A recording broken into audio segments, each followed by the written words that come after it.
The first time I saw her, I wasn't ready for the quiet. You expect someone like Elara to make a sound, to have a presence that announces itself. But she was just there, a still point in the swirling noise of the gallery opening. She wasn't looking at the art, she was looking at the way the rain streaked the window, her profile a clean, sharp line against the city's blurry lights. Mid-forties, maybe.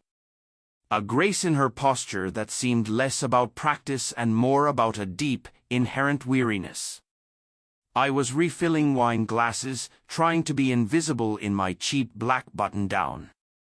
My hand was unsteady, the bottle clinking nervously against the rim of a flute. And then I was at her table. She didn't look at me, just gestured with a faint, elegant wave of her fingers that her glass was fine. It was still full. But when I turned to leave, my sleeve caught the stem. It happened in a terrible, slow-motion silence.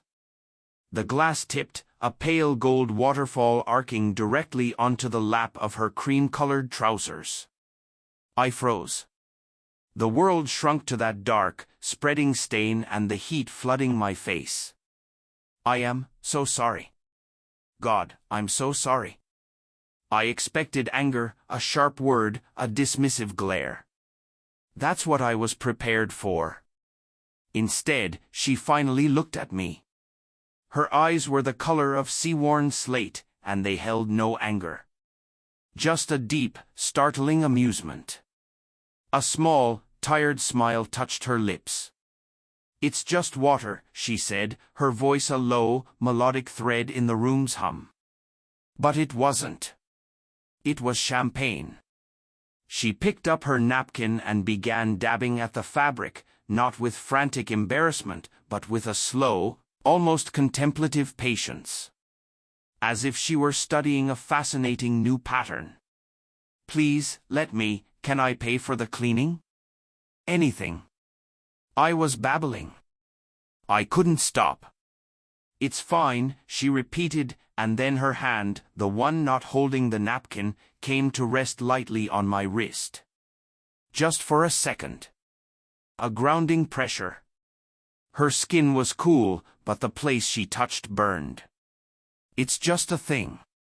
It's not a tragedy." In that touch, I felt the entire ridiculous imbalance of our ages. My frantic, youthful shame met her weary, settled calm. I was a storm in a teacup, she was the ocean. She went back to cleaning up, and I just stood there, useless, watching the way a strand of her dark, silver-threaded hair fell beside her cheek. I watched the delicate bones of her wrist. The gallery owner was heading our way, his face a mask of concern. She saw him coming and looked back up at me. Her smile widened, just a fraction. It was a secret she was letting me in on. "You should probably go," she murmured, her eyes holding mine for a beat too long. "Before he fires you for assaulting the patrons with expensive bubbly." I nodded, dumbstruck. I took a step back. Then she said it, so quietly I almost didn't catch it over the renewed pulse thrumming in my ears. "The busboy with the shaky hands. I'll remember you." And as I retreated into the safety of the kitchen, my heart hammering a wild, frantic rhythm against my ribs, I knew, with a terrifying and absolute certainty, that I would be thinking of nothing else but the weight of her gaze and the cool, forgiving press of her fingers. The door to the kitchen swung shut, but the space she occupied in the air around me did not. I didn't get fired. The owner just sighed, a man weary of youthful incompetence, and told me to stick to the kitchen. For a week, I did. I scrubbed pans until my hands were raw, the scent of bleach and old food clinging to me. I told myself it was penance. But every time the kitchen door swung open, my head snapped up, hoping for a glimpse of slate-gray eyes. Her name was Elara Vance. I looked her up on my phone, hunched over in the stockroom. A textile artist. semi-famous, in a quiet, niche way. There were photos of her at exhibitions, always slightly apart from the crowd, her smile not quite reaching her eyes. There was a brief, old article about her divorce. A respectable separation from a gallery owner. The word respectable seemed to hold a universe of quiet pain. A week later, she came back. She found me in the narrow alley behind the gallery, taking a break, the cold brick leaching the warmth from my back. I was staring at a cracked pavement, trying not to think about rent. The busboy with the steady hands, her voice came from the doorway. I jumped. She was holding 2 paper cups of coffee. She held one out. I didn't know how you took it. It's black. I took it. Our fingers brushed. A deliberate, electric contact. Thanks. She leaned against the opposite wall, sipping her coffee, studying me. The silence wasn't awkward, it was heavy, full of things unsaid. This is a terrible job for you, she stated, not unkindly. You're too present. You notice things. It must be exhausting. I shrugged, my throat tight. It pays. My ex-husband owned this place, she said, her gaze drifting to the dumpster. That's why I was here that night. A final act of something. Closure, perhaps. It felt more like defeat. She was giving me a piece of her story, a fragile shard of her past. It felt like a tremendous risk. I'm sorry, I said, the words inadequate. Don't be. She looked back at me, and her eyes were different now, softer, more open. The professional armor was gone. It's just a thing. It's not a tragedy, she repeated her line from the first night, but this time it sounded like a question. I took a step closer. The alley was so narrow.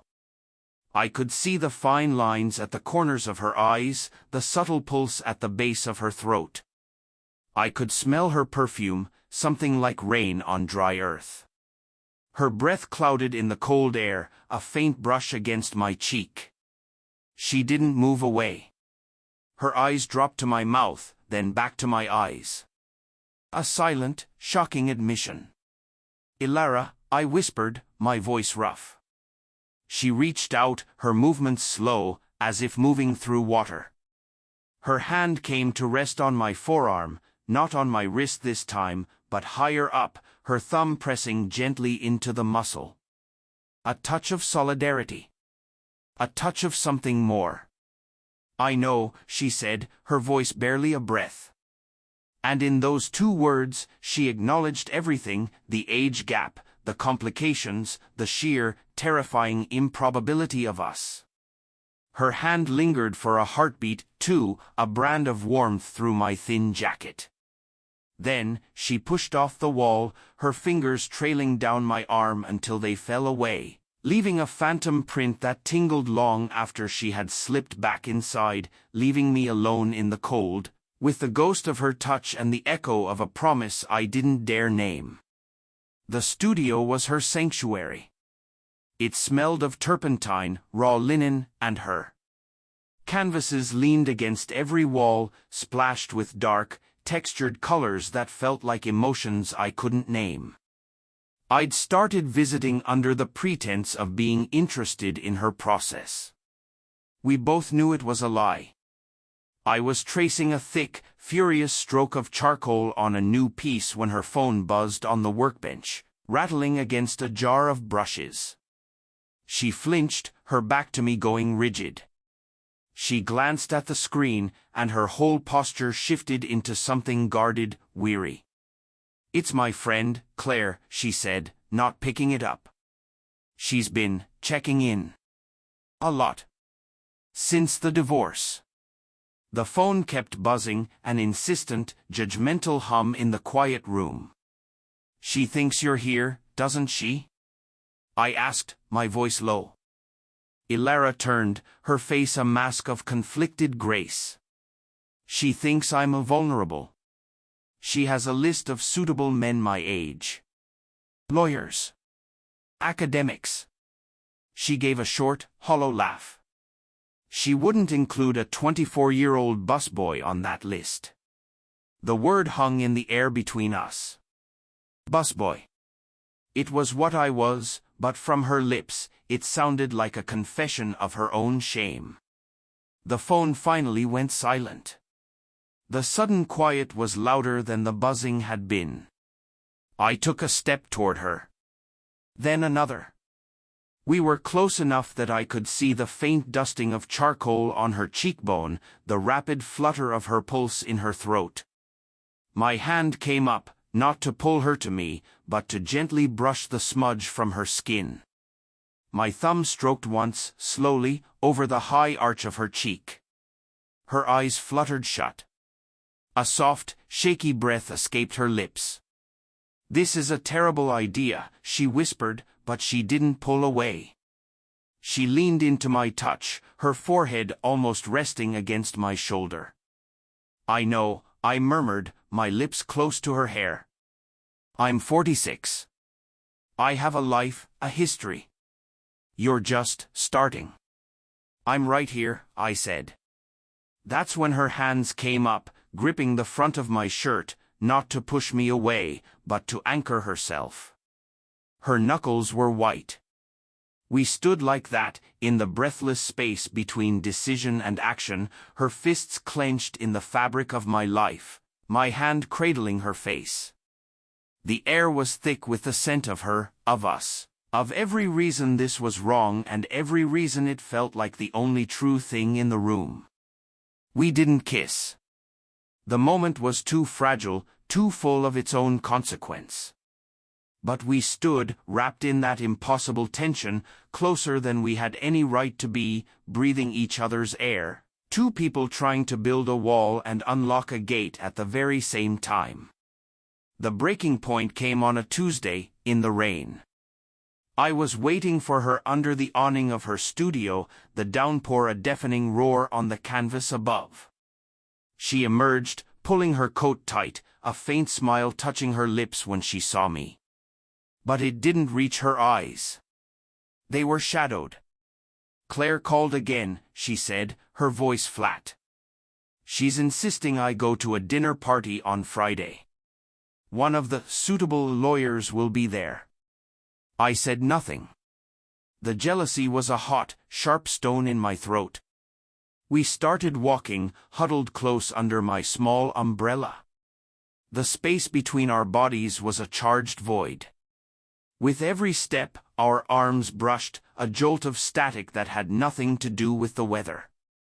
"You should go," I finally said, the words tasting like ash. "Maybe he's a nice guy." She stopped walking, turning to face me under the dim, rain-streaked glow of a street lamp. Water dripped from the umbrella between us, a fragile curtain. "Is that what you want?" "No." The confession was ripped from me. "It's the last thing I want." Her composure cracked. "Then what are we doing, Leo? What is this? You stand in my studio and look at me like I'm the only thing you see. You touch my face like it's something precious. And then we go back to pretending this is just conversation." Her words hung in the damp air, a challenge. The rain was soaking the shoulders of her coat. I reached out, my hand trembling, and brushed a wet strand of hair from her cheek. My fingers trailed down, cupping her jaw. Her skin was cold from the rain, but heat radiated from beneath. She leaned into my touch, her eyes wide, her lips parted slightly. "I can't stop thinking about you," I whispered, the admission a surrender. "I think about the way you smell. The sound of your voice when you're tired. I stand outside your building sometimes, just to see the light in your window." A soft, broken sound escaped her. Her hands came up to clutch my wrists, her grip tight, as if I were the only solid thing in a spinning world. "Leo." My name was a plea on her lips. I bent my head, my forehead resting against hers. Our breath mingled, white clouds in the cold, damp air. I could feel the frantic beat of her heart through my palms. The world had shrunk to this, the drum of the rain, the scent of her, the impossible, breathless inch between our mouths. My lips were so close to hers I could almost taste the salt of her tears, or maybe the rain. "Tell me to stop," I breathed, my voice ragged. "Tell me this is a mistake." She didn't tell me to stop. She rose onto her toes, closing the final, devastating fraction of an inch. The kiss wasn't gentle. It was a collision of rain and desperation and weeks of pent-up silence. Her mouth was soft and fierce under mine, her hands sliding from my wrists to tangle in my hair, pulling me closer as if to close the last possible distance between us. The umbrella fell, forgotten, clattering to the wet pavement. The rain soaked us instantly, plastering our hair to our skin, running in rivulets down our necks, but we were a furnace, burning up in the cold. When we finally broke apart, gasping, the world rushed back in, the hiss of tires on wet asphalt, the distant wail of a siren. We just stared at each other, breathless, water dripping from our chins. Her studio was a blur of wet clothes shed in a trail from the door, of frantic, trembling hands and hot skin meeting the chill air. It was her back against the cool wall of her hallway, my mouth on her throat, her head falling back with a soft, surrendering cry. It was the weight of her body under mine on the old, ink-stained rug, the world outside the windows a smear of city light and rain.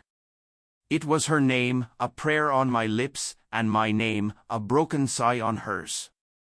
After, we lay tangled in the quiet dark of her bedroom, the only sound our slowing breaths and the occasional drip of water from our abandoned coats. Her head was on my chest, her fingers tracing idle, wandering patterns on my skin. I felt like I had been remade. I felt like I had come home. That's when she spoke, her voice hushed and raw in the darkness. "He was my professor," she whispered. I stilled. The he needed no name. It was the ex-husband. I was 20. He was 42. Her fingers stopped their tracing, curling into a loose fist against my sternum. It was a whole thing. A scandal, for a while. Everyone said he took advantage. That I was too young to know what I was doing. She let out a shaky breath. I spent 20 years proving them wrong. Proving it was real. And now? The silence that followed was heavier than any we had shared before. It was full of the ghost of her past, a ghost that looked unsettlingly like my present. I finally understood the shame in her eyes, the hesitation. It wasn't just about the age gap. It was about the reflection. She was looking at me and seeing herself 25 years ago. She was looking at us and seeing the relationship that defined her life, the one she'd had to defend for decades, now ending in quiet defeat. I shifted, turning to face her in the dim light. Her eyes were wide, glistening, waiting for my reaction. "Elara," I said, my voice low. "I'm not him." Her gaze searched mine, full of a heartbreaking hope and a profound, weary fear.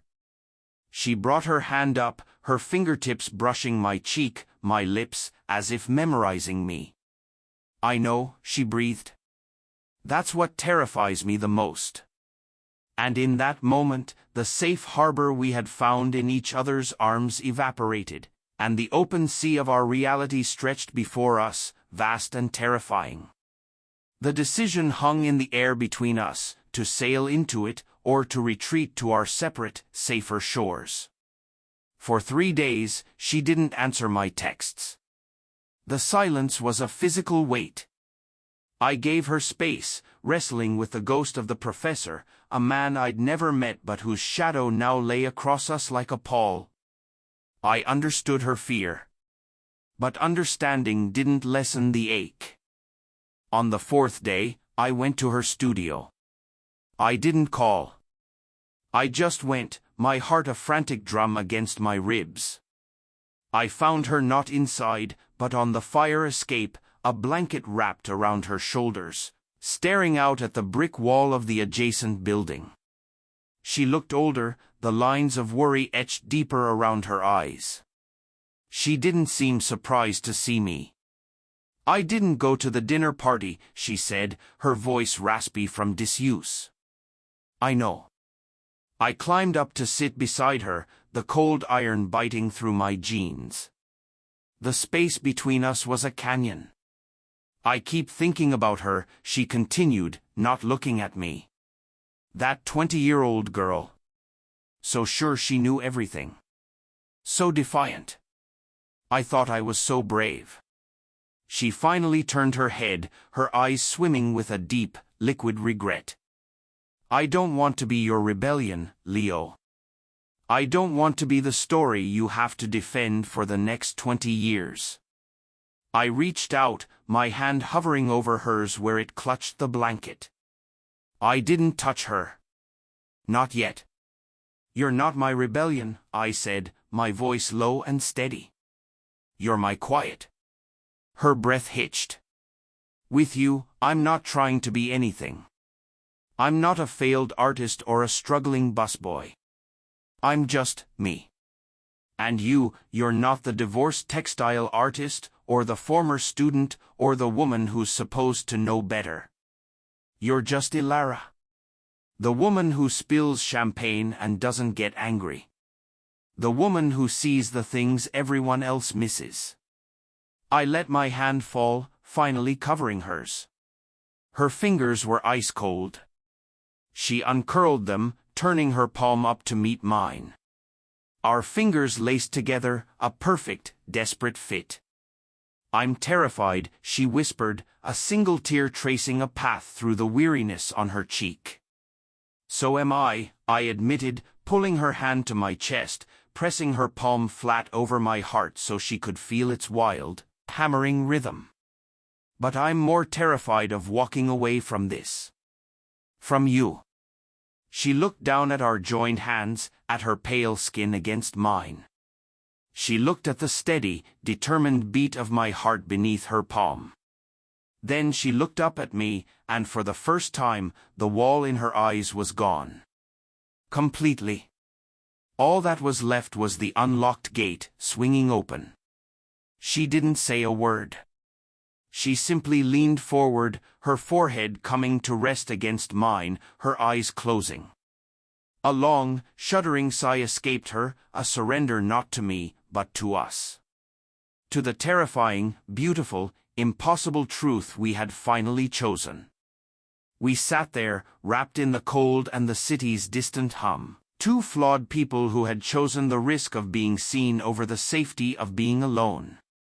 The conflict wasn't gone, but it was resolved. We had chosen desire. We had chosen each other. 6 months later, the first snow of the season began to fall, fat, lazy flakes drifting past her window. I watched them from the bed, the old mattress groaning as I shifted. The studio was warm, smelling of linseed oil and the peppermint tea she liked to drink.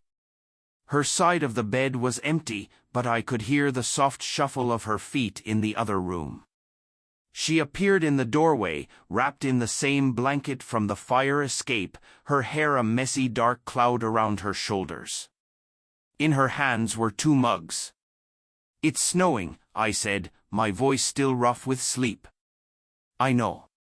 She patted over and handed me a mug. Our fingers brushed, a familiar, grounding touch. She didn't retreat to her side, but instead sat on the edge of the bed, her back leaning against my side. I lifted my arm and she settled into the space, her head finding its familiar hollow on my shoulder. The blanket enveloped us both. We sat in silence, watching the snow blanket the city, turning the grimy rooftops clean and new. The ghost of the professor had lost its power. He was a chapter in her story, not the title of ours.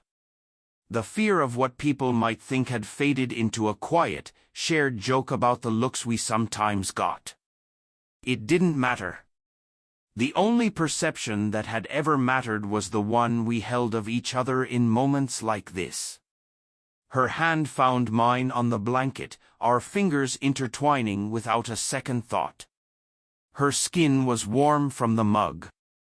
I turned my head, pressing my lips to her temple, not a kiss of passion, but one of simple, profound belonging. A promise. She sighed, a contented, soft sound, and her thumb began to move in a slow, absent caress over my knuckles. There were no more words needed. The doubts had been answered not with grand declarations, but with 1,000 small, consistent actions. With showing up. With choosing each other, day after quiet day. The age gap was still there, a fact, like the snow outside. But it was no longer a wall. It was just a part of the landscape. We were just a man and a woman, sitting together in the warm quiet, watching the world change outside their window, their hands held tight, finally, blessedly, home. Did you enjoy the story? What kind of stories would you like to hear next?